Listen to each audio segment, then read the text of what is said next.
Wait, don't be bothered by that. If Jesus rose from the dead, he can predict where a fish is going to be and what will be in its mouth.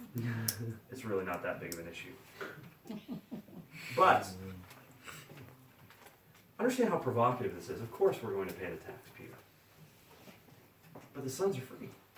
And you can almost see Jesus sort of with this sideways glance at the temple, knowing full well that in a very short time, he's going to completely upend the entire system.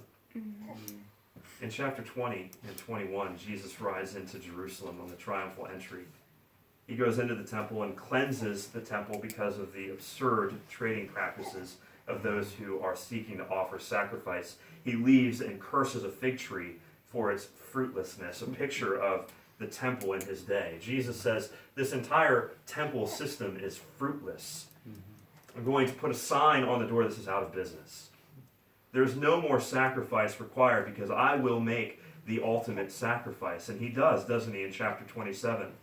There's this wonderful account of the death of Christ. In chapter 27, verse 51, we read, "Behold, the curtain of the temple was torn in two from top to bottom." The barrier between the Holy of Holies is completely ripped apart. Jesus has upended the temple system because he is the sacrifice to end all sacrifices. No longer a need for a temple because there's no longer a need for a priest, because there's no longer a need for a sacrifice, because the blood of bulls and goats, Hebrews chapter 10, can never cleanse from sin.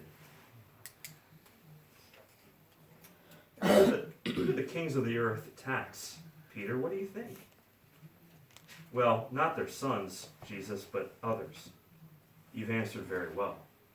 And understand this, Peter, that there is a day coming where you will no longer be one who is taxed, but you will be the very Son of God, purchased by my death and resurrection.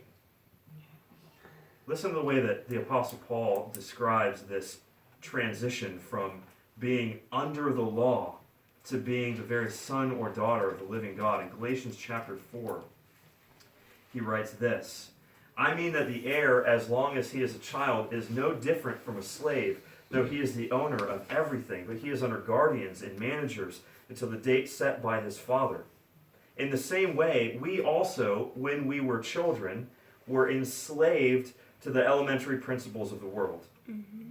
But when the fullness of time had come, God sent forth his Son, born of a woman, born under the law, subject to temple tax, to redeem those who were under the law, so that we might receive adoption as sons."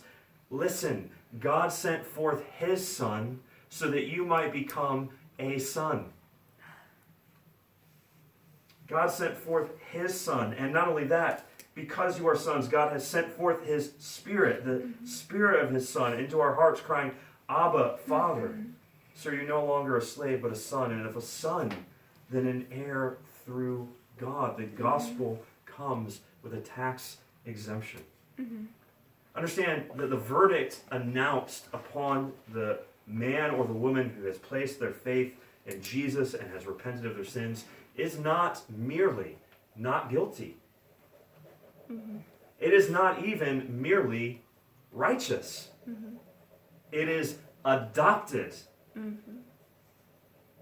Every part of God the Father that is well pleased with his Son Jesus is now well pleased with you if you be found in him.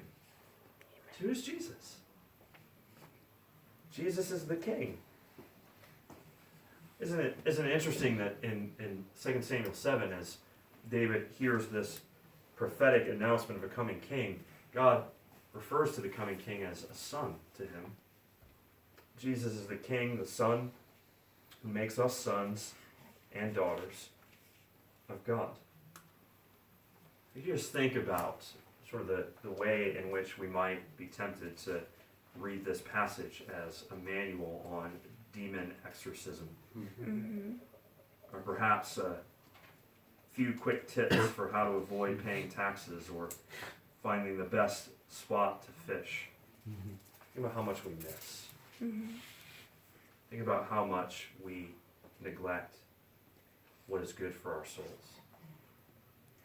The only way, friends, that you and I will walk away from a passage like this, smack dab in the middle of a very long gospel, knowing that Jesus is the one who calls, commissions, and empowers us. Jesus is the one who suffers and dies in our place, and Jesus is the King who makes us sons and daughters of God, is if we stare at Jesus. Mm-hmm.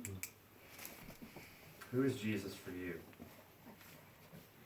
I don't know about you, but I think about Christ in this way. I'm willing to walk down a really long hallway, even in the dark.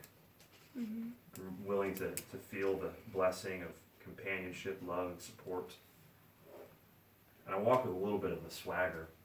I don't really apologize for that, because I know my Lord owns the room. And I know if He's on my side, then I can't lose. And so when He calls me to make disciples, I'm ready to go. Who is Jesus for you? Stare at Him, behold Him. Never tire of this gospel. Looking at Jesus is the most practical thing that you and I can do as Christians.